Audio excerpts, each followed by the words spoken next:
Ladies and gentlemen, welcome to my Silent and Sneaky Elite Challenge guide. In this video, I'm going to be showing you how you can complete the Elite Challenge in the Silent and Sneaky approach. First up, if you want to have more information about what preps you should and you shouldn't be doing and some tips for those prep missions, check out the main guide in the Eye in the Sky. For the Elite Challenge, there are two preps that you can leave for what they are, which is going to be the power drills and the masks. Yes, you're going to be needing an EMP for this one because that will make your life a lot easier. More on that a little bit later. For the Elite Challenge, you need to do three things. You need to remain undetected, you need to fail no hacks at all, and you also need to complete it within 15 minutes. Now this can be done by doing the following. First up, you want to have your gunman as Gustavo. Now I know this means you're going to have to spend 9%, but trust me when I say this Elite Challenge you're not going to be doing purely to make a buck.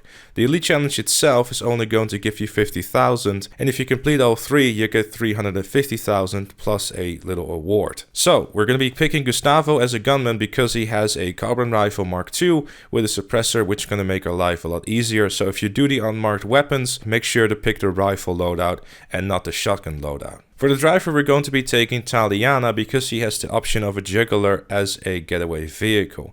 And for the hacker, you can just pick Ricky. You won't be spending much time in the vault anyway, and the less time spent in there, the better. So when you start with the heist, what you immediately want to do is get into your vehicle, and when you're using your infiltration suits, make sure that you wait for a little bit that your vision is up, or else it's going to bug out and you'll be driving with a screen that is completely green.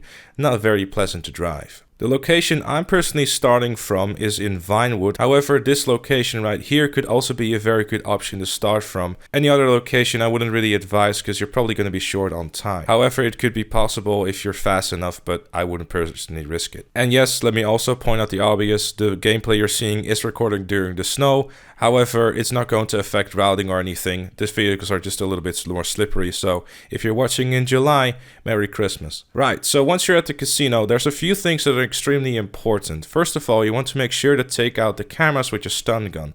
Teammate number 1 should be taking out the first camera, while the other teammate takes out the second camera, and then teammate number 1 will be swiping the keycard in order to get into the door. When you're inside, there's a few things very important. First of all, you need to be taking out the metal detector with your stun gun so you can go through there without alerting the alarm. Second of all, you want to make sure that you know where the enemies are, because most of the time they do spawn a little bit late on your map. One in particular is going to be a guy behind the counter. Sometimes he spawns late, so make sure to peek around the corner with your camera before you head in. If he is there, shoot him in the face. If not, just move on. Sometimes there's also a group of 2 guys on your left. You want to be ignoring those because if you shoot those, the camera will detect them and you will get spotted. Side note, if you do get spotted or if you just simply want to have a different group of enemies at the start, you can just simply decide to restart the mission by quitting and launching it again. Restarting will void the mission, just so you know. So the Elite Challenge is very much about one very important thing: teamwork. Make sure that if you see a group of 2 people that you coordinate with your teammate and just simply do a countdown from 3 to 1. Make sure that you also communicate to your teammate which one you're personally taking. When you're doing a group of 2, the chances of the enemies moving their head a bunch is very much possible. So make sure they're standing still before you take your shot.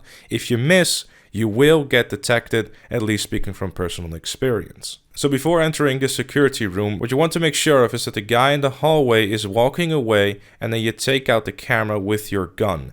Destroying this camera is possible because if you don't, it typically glitches out where it will see you through the walls while you're in the staircase, which is really annoying. It also means that you can immediately take out the guy next to the camera, making your life a lot easier. Then you want to head into the stairs, and as you're going down the stairs, there will be a guy in the second set of stairs as well. You can quickly take him out with a headshot, or in my case, I was struggling a little bit more and I could just take a few extra shots. Just make sure there's no guns going off and you should be fine. As you're moving down the stairs, you want to make sure to take out the camera with your stun gun and then move on to the next area. You can jump down the stairs, by the way, if you want to save yourself a bit of time. Do be careful not to roll through the door and get spotted. It will be a little bit awkward. When you're outside the door, there's always 2 guys on the left there. Again, make sure that the heads are still before you shoot. do a quick countdown to 3. Once you took those 2 guys out, you want to activate your EMP like I'm doing on the gameplay. Just simply go to the bottom right corner of your phone and then just activate it, and you should be good to go, because that will mean that for a full minute you'll be able to basically go anywhere you want without too much trouble. The enemies can still spot you though, so do be aware of that, but their vision cones will be a lot smaller and cameras won't be able to see you. So what you want to be doing within that minute is take out as many enemies as possible, while also keeping an eye on where the last guy is within that security room, and then use your security card to open that door and take him down as well, just in case your time runs out and he will spot you as you're doing the key cards. If you are the guy that is outside of that little security room, make sure to go to the one that is furthest away so you can help your team out and save yourself a few seconds there.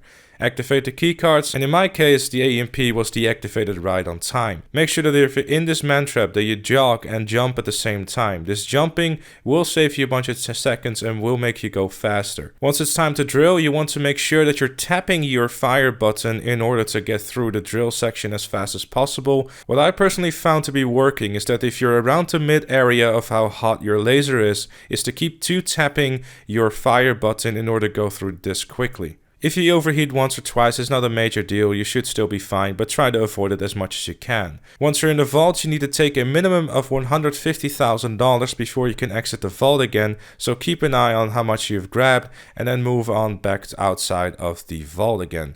What you probably want to be doing is only have one person go in the vault, that way you can avoid having confusion with your teammate, and your teammate can already be ready to go with the keypad again, so you can just head out and do the keypad section once more. Once you're in the man trap again, you want to be jogging and jumping like before, and once you exit the man trap, you want to keep an eye on your left for 2 guys walking out of the elevator area there, and then keep an eye on your right for the camera who is sweeping in a 360 direction. Take cover behind this wall or the wall on the right in order to avoid getting detected by the camera, and then keep an eye on your minimap to see how it's rotating, and once it's rotated away from you, it's your time to move and take out those 2 guys in the back there. You want to make sure that you either take out no guys or 2 guys. If you take out 1 guy and you leave the other just alive, it's going to spot the enemy guy. You really don't want to be taking that risk, especially because it doesn't really take too much time to take the other guy out real quick. Once one of the teammates is taking out the enemies, the other teammates should be taking the keycards to the next set of stairs so you can go up again. If you want to shave off an extra few seconds, you can go into first person to head up the stairs quicker. Obviously, before you do that, you want to be taking out the camera again with your stun gun. Once you're upstairs, you want to keep a close eye on your minimap. Now, in my gameplay, I happened to get lucky and there were no guys around the stair area as I headed out, but most of the time it is possible, and there's always a guy or 2 in the hallway as well. What you want to be doing, if that happens to be the case, is that you want to wait until the guy is all the way to the right as you're heading out, and then take him out before you move on to the main hallway. Most of the time there's always a guy there too, but you can easily avoid him as he's walking away, and then head into the locker area and use that locker area to maneuver your way around the camera that is in the main hallway as well. Once you're through the main hallway, you want to keep a close eye on the security room you started out with, because most of the time they can see you through that door window there, and you want to be taking cover behind this wall and then take out the camera with your stun gun so you can safely move through the metal detector again and then be out through the same way as you came in. Because they didn't expect that, did they? Once you're outside, you want to jump over to the horse track and then keep jogging and jumping like before, and then make your way to the street by jumping over this fence right here, and then steal a pedestrian car if your getaway car is not parked across the street in the parking lot. If it is, just simply take that one. It's going to be faster than any pedestrian car you're going to find. Once you got your getaway car, you want to be getting into the sewers and then head down to your buyer. Now personally, I decided to go through the entirety of the sewer section. However, there are some buyers where it's quicker to go to the left right here in order to go through the train tracks and then come out on the east side of Los Santos. It will be quicker if you're, for example, selling at this location right here. As a passenger, you just got to make sure to tell the driver where exactly the drop-off point is and what the fastest way would be.